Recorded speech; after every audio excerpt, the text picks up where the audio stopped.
Exodus chapter 17. Water from the rock. The whole Israelite community set out from the desert of Sin, traveling from place to place as the Lord commanded.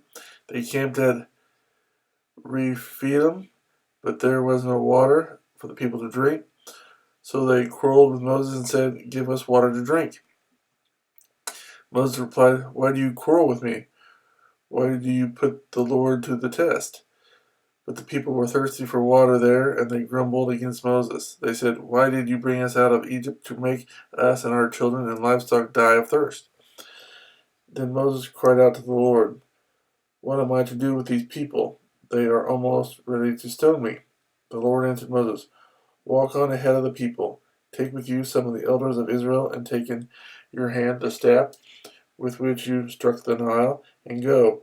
I will stand there before you by the rock at Horeb. Strike the rock, and water will come out of it for the people to drink." So Moses did this in the sight of the elders of Israel, and he called the place Massah and Meribah, because the Israelites quarreled and because they tested the Lord, saying, "Is the Lord among us or not?" The Amalekites defeated. The Amalekites came and attacked the Israelites at Rephidim. Moses said to Joshua, "Choose some of our men and go to fight the Amalekites. Tomorrow I will stand on top of the hill with my staff of God in my hands."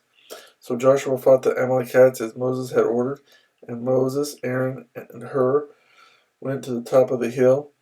As long as Moses held up his hands, the Israelites were winning. But whenever he lowered his hands, the Amalekites were winning.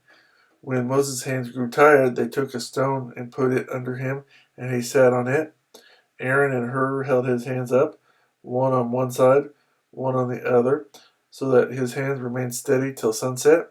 So Joshua overcame the Amalekite army with the sword. Then the Lord said to Moses, "Write this on a scroll as something to be remembered, and make sure that Joshua hears it, because I will completely blot out the memory of Amalek from under heaven." Moses built an altar and called it, "The Lord is my banner." He said, "For hands were lifted up to the throne of the Lord. The Lord will be at war against the Amalekites from generation to generation."